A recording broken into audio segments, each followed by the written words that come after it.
Now, I'd like to just give you a sense, looking at this list, there's some of the names you may be familiar with, some that maybe not. I know Suresh Kanagaraja was here recently to do a keynote, and he's a wonderful speaker, and I really like his new book on translingual practices.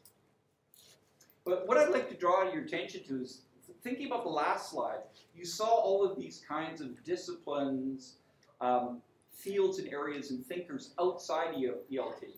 So it's really interesting, again, this idea of roots and branches, to see how those roots have come to infuse different dimensions of the language teaching field. Interesting areas, for example, of thinking about research, ethical relationships in research. What is the relationship between the researcher and the research participant, between professors and teachers? So again, this idea of thinking about research as affected by relations of power. Language policies, identity. Another area I'm really fascinated with, and recently has emerged, this whole idea of ecology. And I'll mention it briefly because it's in your text by Ortega. She talks about emergentist, which is an ecology perspective that looks at learning is not so much cause and effect, linear. You must ask yourself where you have a lesson, and half the class is going, oh my God, that's the greatest lesson ever. And then half of them are scratching their heads. And then 5 weeks later, one student will come to you and go, wow, now I get it. So you see, it isn't just this cause and effect. These ideas of recursion, non-linear, of students as active meaning makers. This idea of ecology is a very important idea.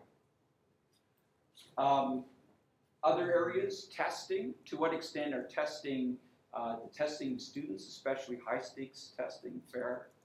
I've mentioned Andrea's work here with post-colonial and indigenous studies, and other areas, race, culture, and ELT.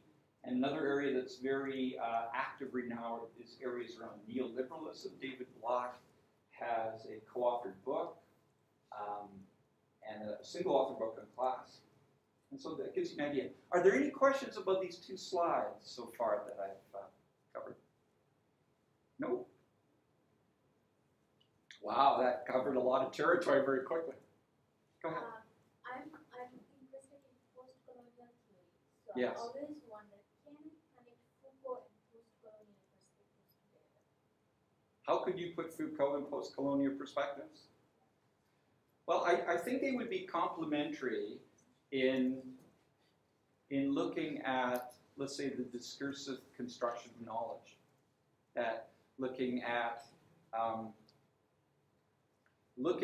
the way in which, let's say, if we put it in the context of English language teaching or the context of this course, whose interests are served by the construction of the curriculum. So, for example, we could look at this idea of the native speaker, for example, which has come to have so many, as in Lung's article, has such a profound influence on hiring, the norm of what we expect in performance in a class. And then, so both Foucault would look at the origin, a Foucault perspective would look at the genealogy. How do we get to here?